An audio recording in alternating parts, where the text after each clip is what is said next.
Olá, eu sou Patrícia Depes, eu sou médica e eu vou falar para vocês sobre arboviroses na atenção primária à saúde.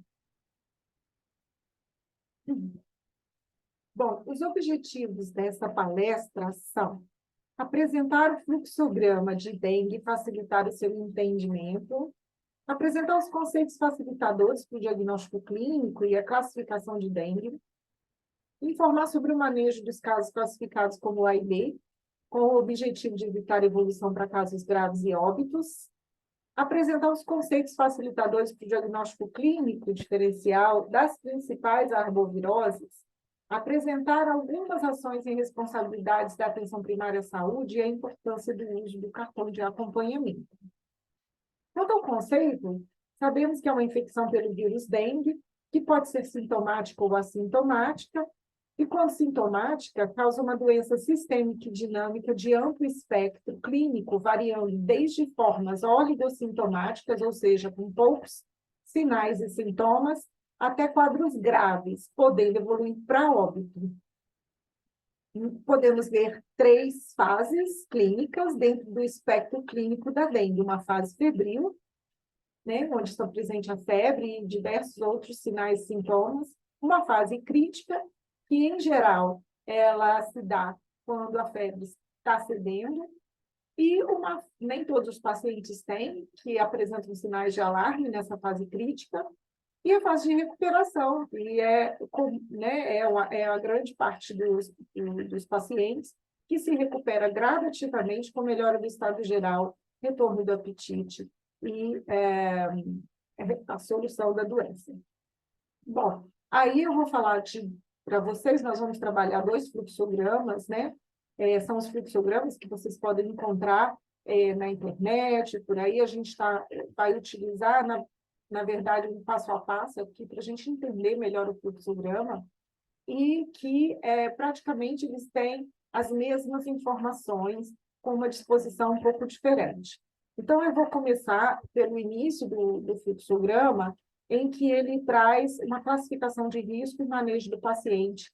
E esse primeiro retângulo, ele trata de um conceito sobre a suspeita de um caso de dengue, que é um paciente com febre, com duração máxima de 7 dias, mais pelo menos 2 sintomas: cefaleia, dor retroorbitária, exantema, prostração, mialgia, artralgia. E nesses pacientes, deve-se pesquisar a data de início dos sintomas, a história epidemiológica compatível, que a gente vai ver que são as pessoas que estiveram ou moram em locais onde tem casos de dengue. O caso suspeito, ele deve ser notificado imediatamente, né? Não precisa esperar a confirmação do caso. Bom, então, vamos andar só recapitulando, né? Então, um caso suspeito de dengue, um paciente que apresenta febre, usualmente entre 2 a 7 dias, e 2 ou mais nas seguintes manifestações: náusea, vômitos, exantema, mialgias, artralgia, cefaleia, dor retroorbital ou retroorbitária, petequias, prova do laço positiva e leucopenia. Bom, nós temos aí, voltando ao nosso fluxograma, agora nós vamos nos atentar para se esse paciente tem ou não sinais de alarme e ou sinais de choque. Se o paciente apresentar dor abdominal intensa e contínua, vômitos persistentes, hipotensão postural e ou lipotímia, que é desmaio, hepatomegalia, aumento do tamanho do fígado, dolorosa, sangramento de mucosas, hemorragias importantes, como hematêmese ou melena, quer dizer, hematêmese, vômito com sangue, melena, evacuar com sangue, sonolência e ou irritabilidade, diminuição da diurese, o paciente está urinando menos, hipotermia, o paciente está com extremidades frias, ele está frio, aumento repentino do hematócrito, isso significa hemoconcentração, queda abrupta das plaquetas e desconforto respiratório. Ou ele pode apresentar hipotensão arterial, pressão arterial convergente, choque, pulso rápido e fino e enchimento capilar lento. Então, tendo sinais de alarme ou sinais de choque, esse paciente vai ser classificado nos grupos C ou D. Se ele tiver só sinais de alarme, ele está classificado no grupo C. Se ele tiver classificado com sinais de alarme e sinais de choque, ele vai ser classificado no grupo D. Ele não tem sinais de alarme ou sinais de choque, então nós vamos pensar para esse paciente uma classificação A ou B. E como nós vamos definir entre A e B? Vamos pesquisar sangramento espontâneo ou induzido através da prova do laço. Vamos verificar condições clínicas especiais que nós vamos mencionar, o risco social ou comorbidades. Esse paciente não tem nada disso, ele é o grupo A, é conduzido ambulatorialmente, o paciente é tranquilo, vai evoluir de forma tranquila. O paciente tem algum desses aspectos que nós mencionamos, ele vai ser classificado no grupo B e a conduta difere um pouco. Também lembrar que nos fluxogramas, alguns têm esse retângulo de cima falando sobre, descrevendo as condições clínicas especiais e ou risco social ou comorbidades. Fala também sobre os exames complementares e a reclassificação dos pacientes a cada avaliação clínica.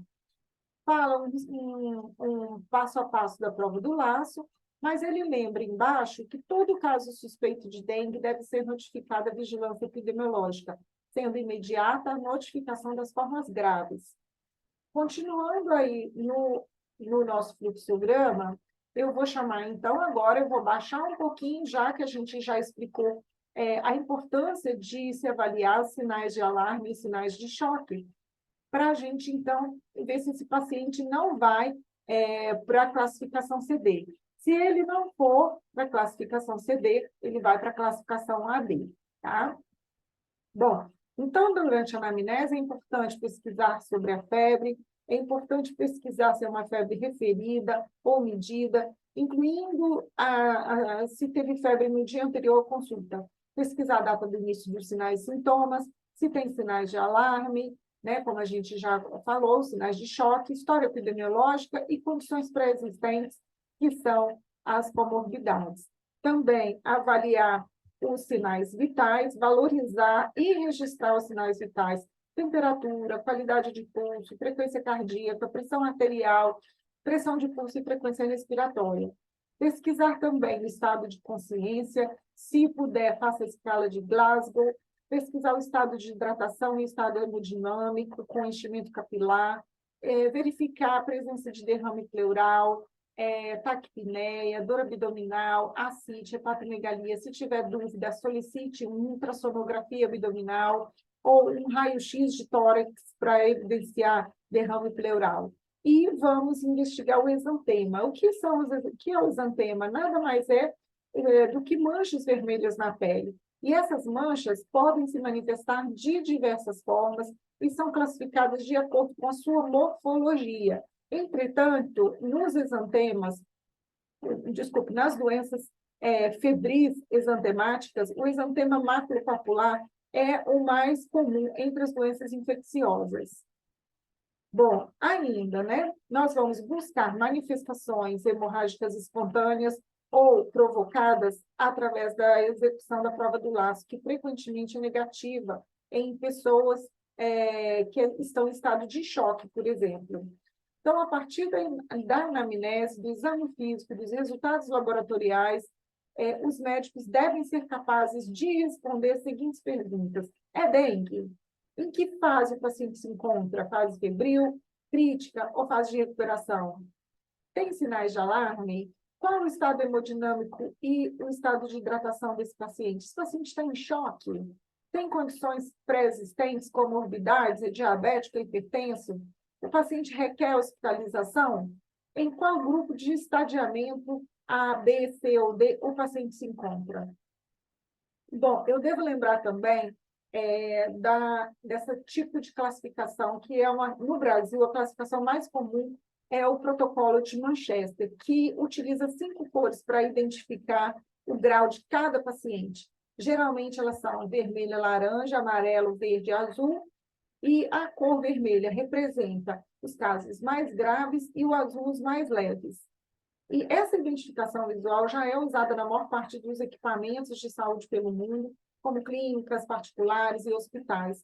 Diversos fatores são levados em consideração para determinar a classificação de risco em cores, como a dor, sinais vitais, pressão e sintomas, entre outros. Mas, para as arboviroses, nós vamos utilizar também uma classificação que refere essa imagem das cores, mas é uma classificação específica das arboviroses que nós precisamos utilizar nos casos de suspeita de dengue e outras arboviroses. Então, a implantação do acolhimento com classificação de risco é de vital importância para que o correto estadiamento ofereça tratamento prioritário e oportuno para os casos com sinais de alarme e os casos graves.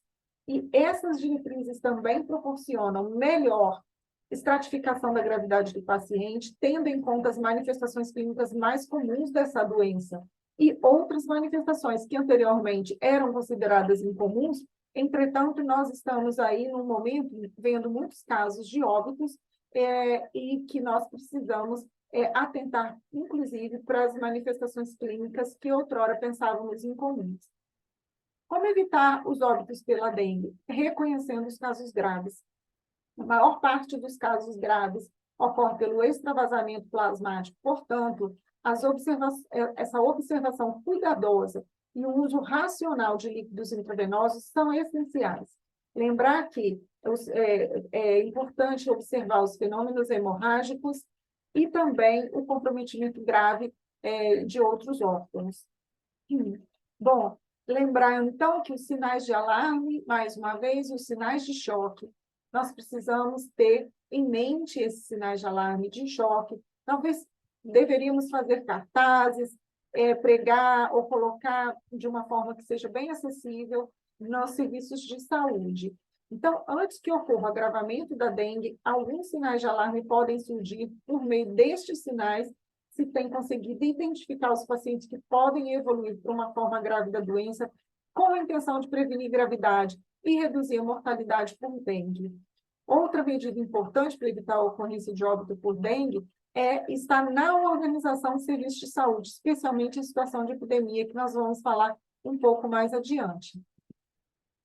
Falando um pouco sobre a questão da avaliação hemodinâmica e dos parâmetros para choque, nós temos aí os parâmetros para classificação e identificação do choque.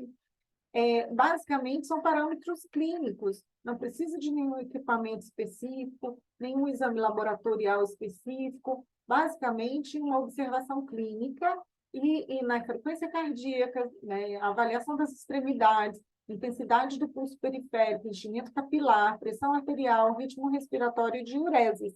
Então, com esses parâmetros, nós conseguimos identificar se o paciente não tem estado de choque, ou se ele tem um choque numa fase inicial ou numa fase tardia.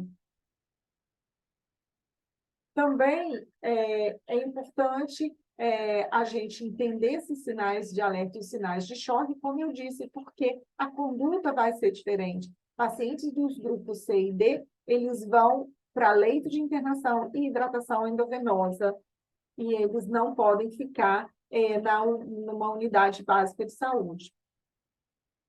Falando das condições clínicas especiais e o risco social com novidades, nós temos aí que foram elencados lactentes com menos de 2 anos, gestantes, pessoas maiores de 65 anos de idade, pessoas com hipertensão arterial e outras doenças cardiovasculares, diabetes mellitus, doença pulmonar obstrutiva crônica, asma, obesidade, doenças hematológicas crônicas, como a anemia falciforme, a doença renal crônica, ácido péptica e as doenças autoimunes.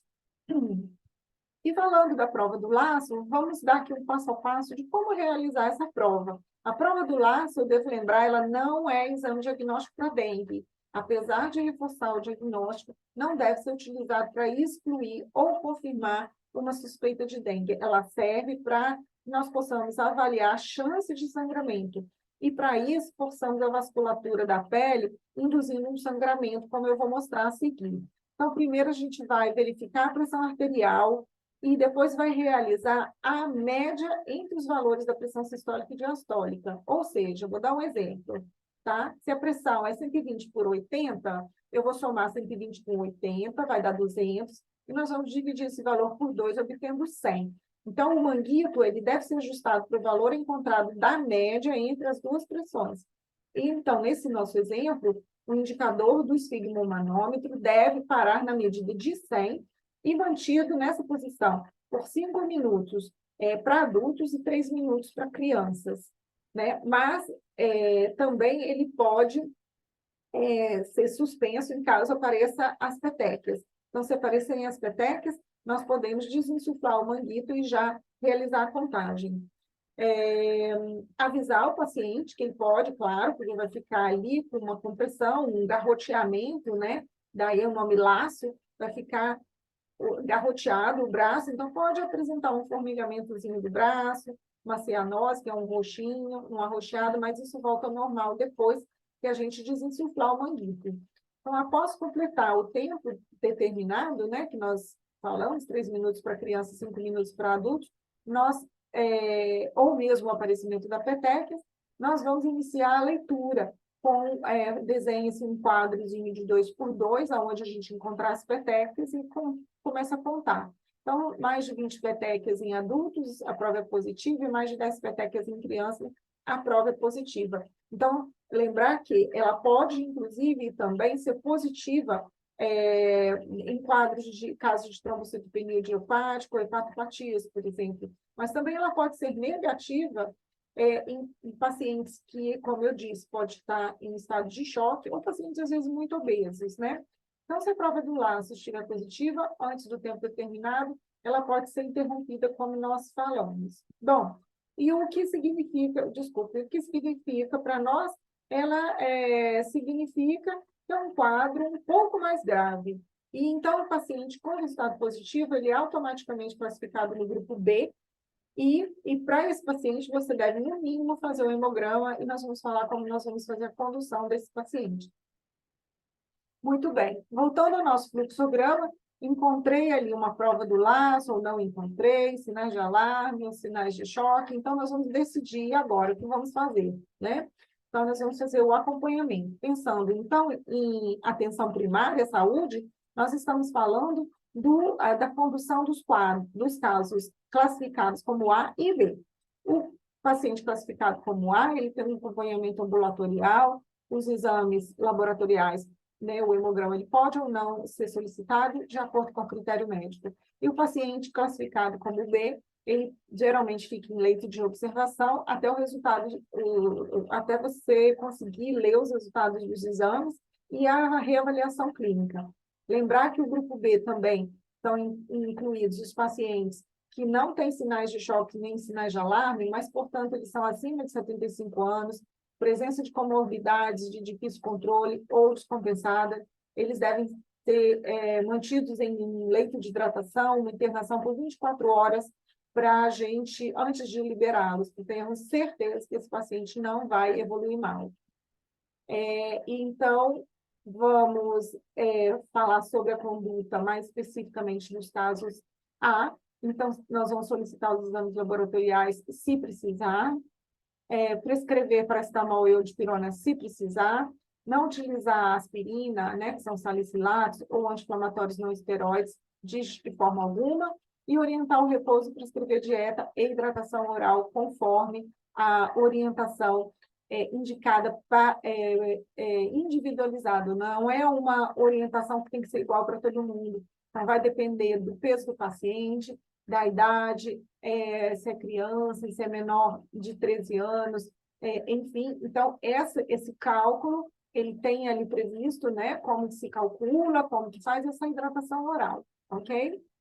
Ficar atento para os pacientes diabéticos, quando a gente pede para ingerir suco, água de coco, isso tem açúcar. Então, a gente vai precisar fazer uma seleção do que nós vamos pedir esse paciente para ingerir, mas a água é sempre muito segura, né?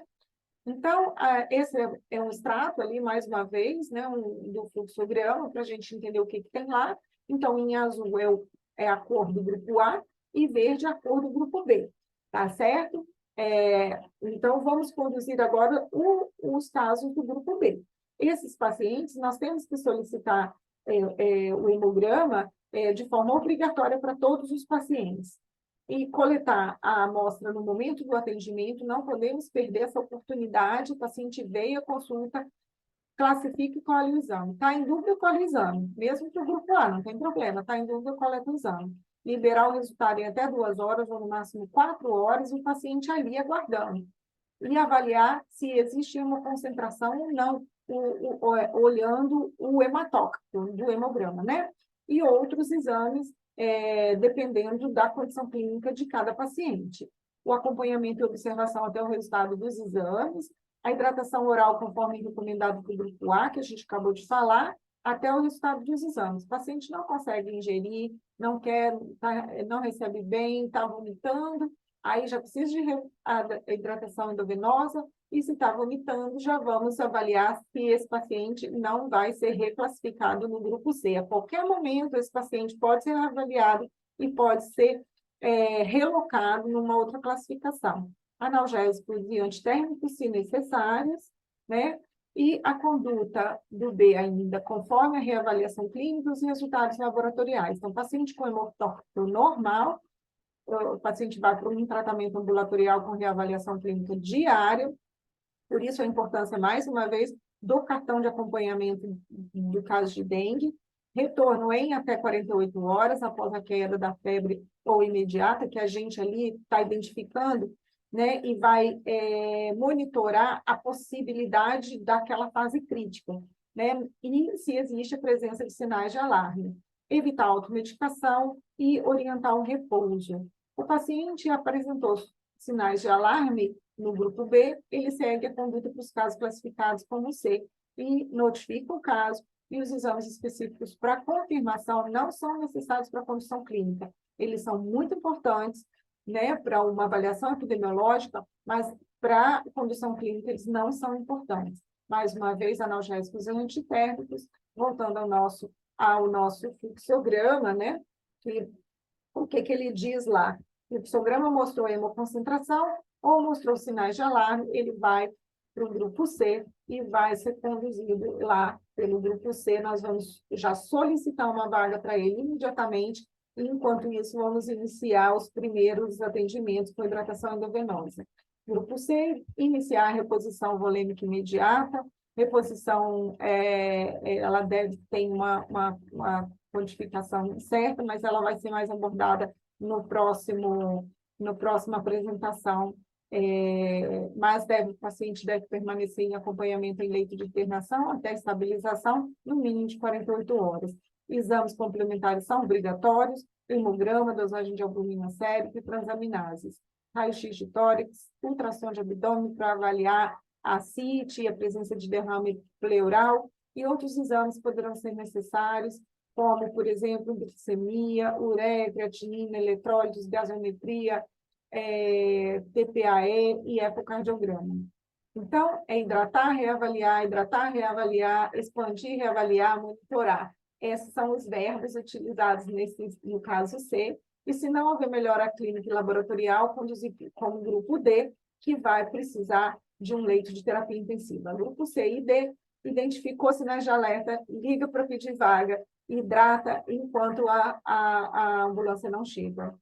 Lembro aqui do cartão de acompanhamento da dengue, que é um instrumento barato, fácil, qualquer um pode imprimir o cartãozinho, imprime uma folha de papel A4, mas tenha esse cartão de acompanhamento do paciente com suspeita de dengue na sua unidade de saúde. É importante. Ali você lê o cartão do paciente, você tem ali as informações básicas do paciente, refere se tem comorbidade ou não, que condição clínica especial ou não, refere ali a data do início dos sintomas, para quando ele for revisto, reavaliado por um colega, tem ali exatamente um resumo do que você viu e do que os exames anteriores apontaram. Então, é de extrema importância esse cartão de acompanhamento do paciente com suspeita de dengue em qualquer classificação, mas nós estamos falando principalmente dos pacientes de condição A, B ou A, B e C, né?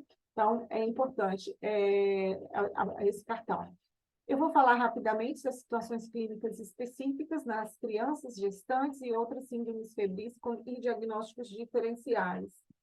A dengue, na criança, pode ser assintomática ou apresentar-se como uma síndrome febril clássica viral, ou com sinais e sintomas inespecíficos. Adinamia, sonolência, recusa de alimentação, principalmente de líquidos, presença de vômitos, diarreia e fezes amolecidas. Então, são sinais inespecíficos. Eu vou precisar aí de uma história epidemiológica para ajudar nesse diagnóstico. Nos menores de 2 anos de idade, os sinais e sintomas de dor podem manifestar-se como um choro persistente, adinamia, aquela criança irritada, podendo ser confundido aí com outros quadros infecciosos febris, como nós vamos ver no próximo slide, bem próprio dessa faixa etária, né, de menores de 2 anos.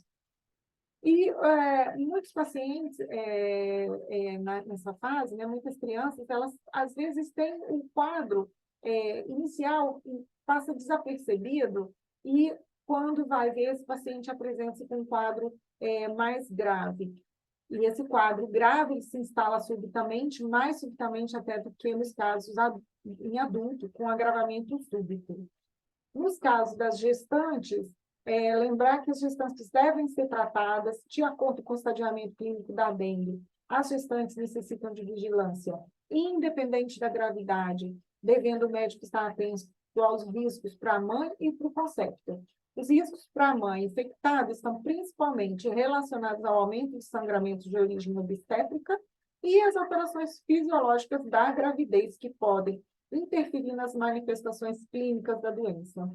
Para o concepto de mãe infectada durante a gestação, há risco aumentado de aborto e baixo peso ao nascer. Tá? E as gestantes com sangramento, independente do período gestacional, devem ser questionadas quanto à presença de febre ou um histórico de febre nos últimos 7 dias. E falando do diagnóstico diferencial em síndromes clínicas, veja que as arboviroses, mas principalmente a dengue, ela vai fazer diagnóstico diferencial com a síndrome febril, exantemática febril, hemorrágica febril, síndrome dolorosa abdominal, síndrome do choque e síndrome meníngea. Eu vou chamar mais atenção para a síndrome exantemática febril, que vai fazer diagnóstico diferencial com chikungunya, zika, rubéola, sarampo, escarlatina, eritema infeccioso, exantema súbito, enteroviroses, mononucleose, infecciosas, mas essa lista está longe de acabar, ainda tem vários nomes nessa lista ainda que não deu para a gente colocar aqui nesse slide. Ok? Esse outro slide, com essa tabela, eu trago para vocês o diagnóstico diferencial, muito importante entre dengue e chikungunya. E aí, baseado novamente numa manifestação clínica, principalmente, né, que chama atenção e que com essa manifestação clínica, que eu vou apontar 4 manifestações clínicas importantes, que você, observando isso daí, é capaz de fazer um diagnóstico clínico diferencial. Mas existem também critérios laboratoriais que ajudam bastante. Eu vou chamar a atenção aqui para os 4 critérios clínicos. A intensidade da febre, que é maior na chikungunya, a artralgia, que é maior na chikungunya, a dor retroorbital ou retroorbitária, que é maior na dengue, e a evolução após a fase aguda, com muita artralgia ou artralgia crônica na chikungunya, e uma fase de fadiga, que é seguida da resolução do caso de dengue. Esse outro slide fala do diagnóstico diferencial de dengue e zika. E também, seguindo essa mesma lógica de apontar para vocês alterações clínicas importantes que auxiliam no diagnóstico diferencial entre dengue e zika. Eu vou chamar a atenção da febre, que ela pode até estar ausente na zika, é uma febre leve e ela é mais presente na dengue. Vou falar do exantema, que ela é muito mais presente na zika, e esse exantema pode ter até prurido, coceira, né, na zika, e vou falar de conjuntivites, que é presente na zika e, em geral, nem está presente na dengue. Bom, mudando agora o tema de clínica, eu vou chamar a atenção para 7 ações da atenção primária à saúde que eu selecionei para trazer aqui para vocês. Isso nós estamos falando sobre a organização dos serviços da atenção primária à saúde em situação de aumento de casos de arboviroses. Então, eu estou falando aí de atendimento de casos agudos, que tem que ser capaz de realizar o atendimento de casos agudos A e B, o acolhimento e a classificação de risco e priorização dos pacientes conforme fluxo e protocolo construído para as arboviroses, ofertar hidratação oral para todos os pacientes com suspeita clínica, independente do atendimento médico. Garantir a estabilidade nos pacientes classificados como grupo C e D, antes de encaminhá-los para as unidades de referência. Disponibilizar materiais com fluxograma, esse que a gente apresentou aqui, né, cartão de acompanhamento, para classificação de risco das unidades básicas, garantir a referência e o mecanismo de contrarreferência dos pacientes com comunicação com as unidades de referência do RAS e proceder coleta de amostra no primeiro acesso ao sistema de saúde, desde que atenda as definições de caso suspeito. Quanto à parte laboratorial, é importante, muito importante. Muitas vezes o paciente não para naquela UBS, porque aquela UBS não realiza a coleta de exames, e esse paciente, às vezes, vai superlotar uma outra serviço com um nível mais complexo. Então, o ideal é garantir a realização de hemograma com contagem de plaquetas em tempo oportuno, respeitando os prazos de cada grupo, conforme a classificação de risco. Garantir a liberação do resultado do hemograma em até 4 horas, viabilizar meio de comunicação para receber o resultado do exame, e-mail, sistema de informação de rede, WhatsApp, hoje em dia tem vários. Acompanhar os resultados encaminhados ao laboratório de saúde pública de referência. O paciente deve permanecer na unidade com prescrição de hidratação até o resultado do exame ficar pronto. E a reavaliação clínica diária. Quanto aos exames específicos, sempre que possível, garantir a coleta de material para exames específicos, tais como biologia molecular, que é o PCR, e sorologias, entre outros, conforme a avaliação médica e protocolos específicos para cada arbovirose. E a coleta da amostra, caso a unidade não disponha de laboratório próprio, o gestor deverá estabelecer laboratório de referência. Em caso de referência laboratorial definida para a coleta, é necessário estabelecer o fluxo de transporte dos materiais coletados de forma segura. E as coletas devem ser realizadas e solicitadas durante todo o horário de funcionamento da unidade. Bom, era isso que eu tinha para falar com vocês e muito obrigada pela atenção de todos.